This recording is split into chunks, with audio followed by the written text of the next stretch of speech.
Avocado-loving millennials now make up the majority of the workforce. And as employees, job searchers, and consumers, millennials care a lot about company culture and values. A culture video is an authentic way to introduce your company to the world. They usually feature real employees and can be produced on a scrappy budget. The main goals of this video are to increase morale, attract new talent, and build brand loyalty. There aren't a lot of rules for making a culture video, except to have fun and let your personality shine. You might shoot a holiday video to delight your customers, or a behind-the-scenes mockumentary of what it's like to work with you.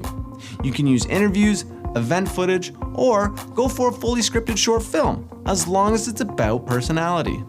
Culture videos are perfect to share on social media and in emails to customers. They can also live on your company's blog, about page, or career section of your website. Anywhere that you think you need a splash of personality.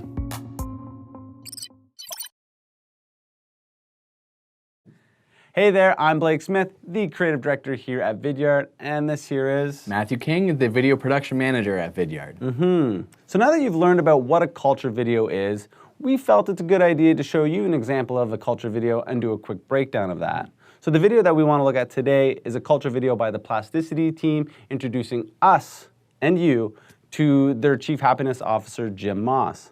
So with that being said, Let's jump right in. let's do that. My name's Jim Moss, and I'm the Chief So right there, right off the bat, and this is the type of thing that you want to keep your viewers engaged, capture that attention within that first 5 seconds, is that we quickly established that Jim, being the Chief Happiness Officer, is a fun guy. We see that, he's a grounded, down-to-earth guy, just by inserting that quick little blooper.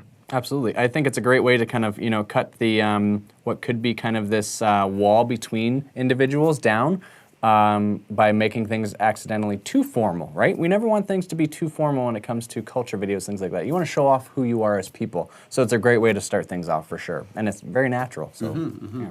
Plasticity Officer at Happiness Labs. Actually, that would be a good title too. My name's Jim Moss, and I'm the Chief Happiness Officer. So here as well, with the setting and during this wide shot, we see that he's sitting on the porch in front of a house. Whether it's his house or not, we don't know. Doesn't really matter at the end of the day.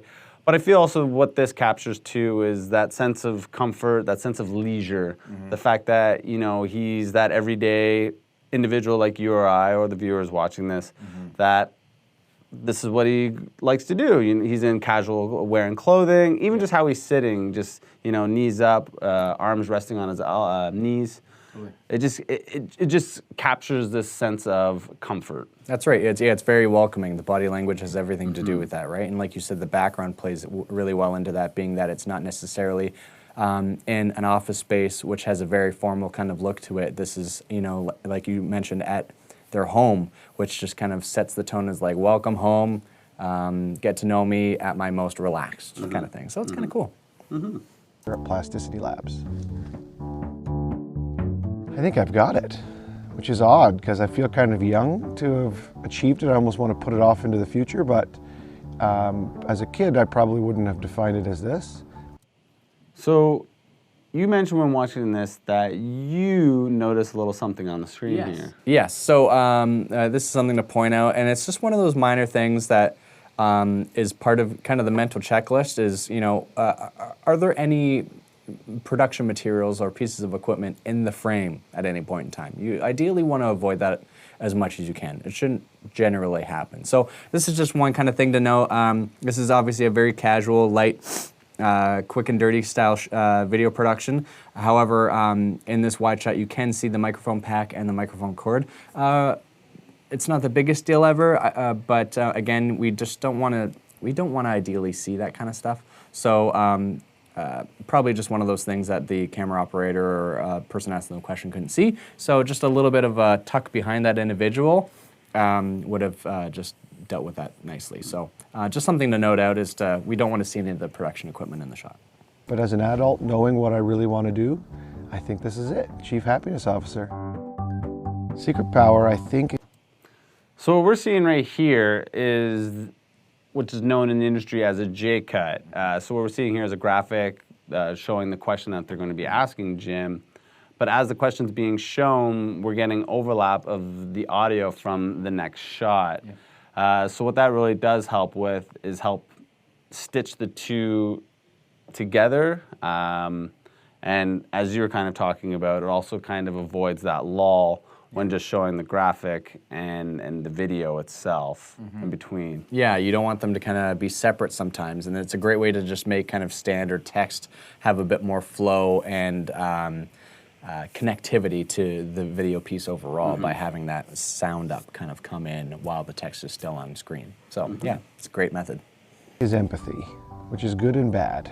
I find myself feeling other people's emotions a lot of times, and that's hard. But it can be really good too, because if people understand or believe that So what we're seeing here is a secondary shot, which is obviously helps with the edit when you have two cameras and you're obviously trying to cut down what's being said and still keep that flow. But what we're seeing here is it's being shot handheld, which is not necessarily a bad thing, because in the sense of this video, in the sense of a culture video, you want to keep it pretty scrappy. You don't, it doesn't need to be that overly polished video, but at the same time, it does kind of keep that candidness to it as well by just having that motion to it. It feels a little bit more raw. Absolutely. You know what I mean? Yeah, it just, again, it brings that idea that they're not trying to be anything overly produced, anything too Hollywood, because they want to come off as authentic individuals. So yeah, keeping the production kind of light does give that effect, I think. feel how they feel. So we're going to let the video play out just a little bit, but I want to throw a question at you. Do you think there was lights used in this? No, I don't think so. I'm definitely not getting the sense that there was lights used in this production outside of the natural lighting from the sun. It's definitely an overcast day. You can tell that it was likely raining at some point close to this time period because there's kind of a puddling on the deck there behind him in the wide shot. So what's great about when you have an overcast day is that it really diffuses the light to make it a lot softer and far less harsh than what it would be on a full sunny day. So this works great when you don't want to necessarily haul lights around and you're just trying to do something kind of light and scrappy like this. It gives them a nice highlight on the one side and a little bit of kind of contour and contrast in his shape, which is great. I will say though, however, because it is a bit more of a dreary day and this is likelihood being the raw footage out of the camera that was edited. I don't suspect that the video was colored at all.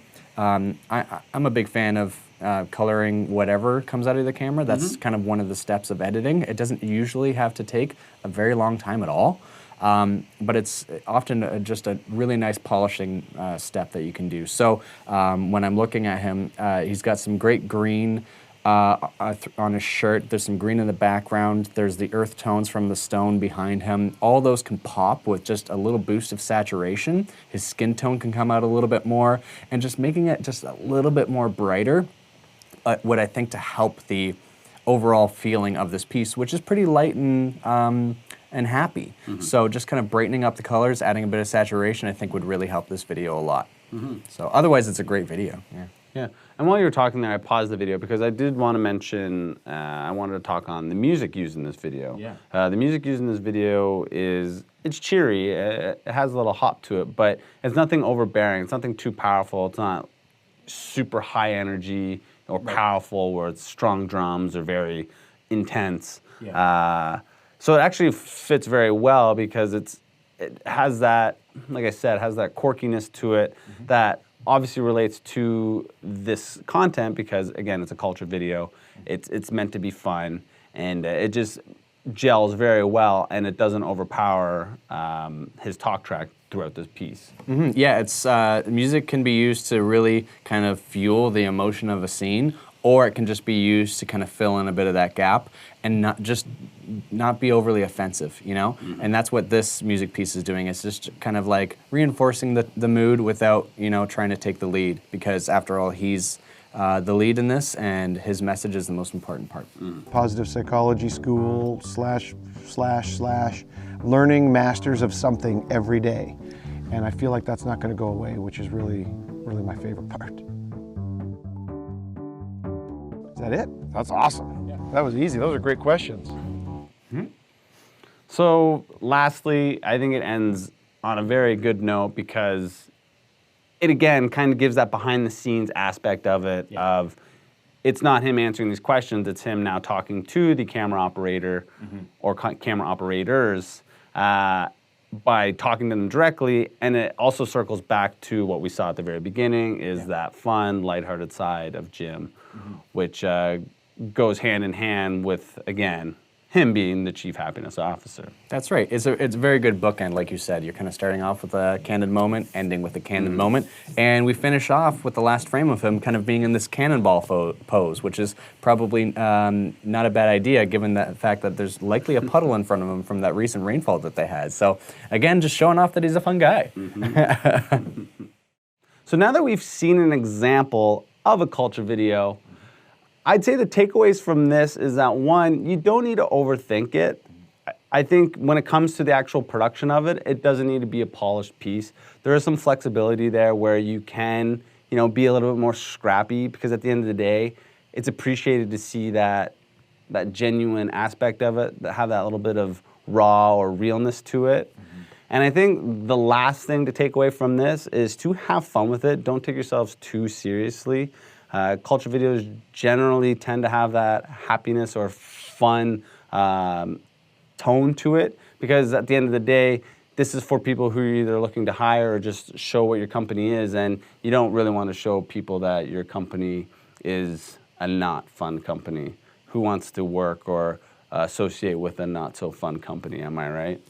Right. So I'd say that's the last thing, but the biggest thing to take away from when making your own culture videos is to not take yourself so seriously and have fun. That's right.